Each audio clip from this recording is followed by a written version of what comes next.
আপনি পদত্যাগ করতে যান, সেই জিনিস আমাদের জানতে হবে এনসিপির নেতা নাহিদের কাছ থেকে। এটা আমাদের জন্য লজ্জাকর ব্যাপার। আজকে আপনি যে সংস্কারের কথা বলছেন, সাধারণ মানুষের কি সংস্কারের একটা প্রস্তাব আপনি নিয়ে আসছেন? আজকে 28 লক্ষ মানুষ চাকরি হারিয়েছে বাংলাদেশে, ওই তার সংস্কারের তো কোনো কথা বলে নাই। আজকে ব্যবসায়ীরা হাহাকার করতেছে, এনবিআর দিয়ে এবং বিভিন্ন সংস্কার দিয়ে তাদেরকে শেষ করে ফেলাচ্ছেন, গার্মেন্টস বন্ধ হয়ে যাচ্ছে, ওই তাদের কথা বলার কোনো জায়গা নাই।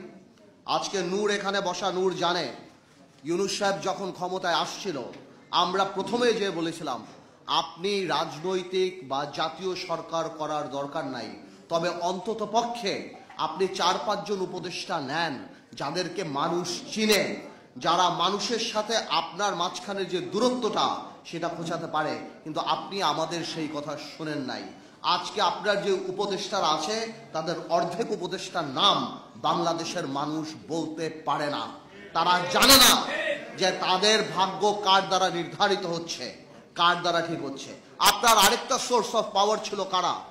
আপনার আরেকটা সোর্স অফ পাওয়ার ছিল, যেটা আমার ভাই রাশেদ বলে গেল, যে আর্মি। আজকে কেন আর্মির এইভাবে কথা বলতে হয়?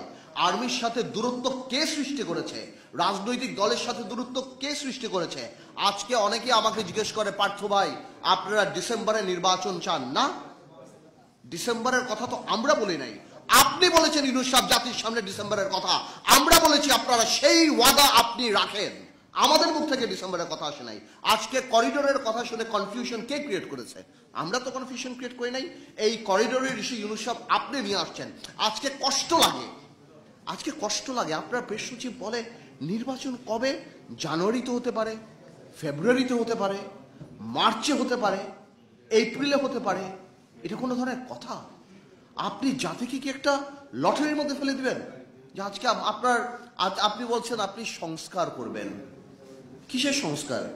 এনসিপিকে ক্ষমতায় আনার সংস্কার, এনসিপিকে ভালো করার সংস্কার। দেখুন, এনসিপির প্রতি আমাদের দুর্বলতা আছে।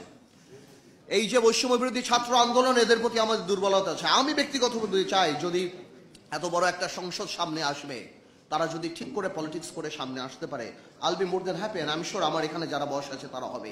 কিন্তু তারা যে প্রথম থেকে প্রত্যেকটা রাজনৈতিক দলকে আক্রমণের মুখে রেখেছে।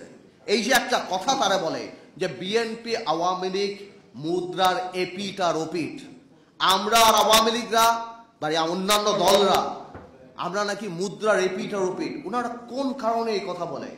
আজকে কি বিএনপি বাংলাদেশে 1400 লোক হত্যা করেছে?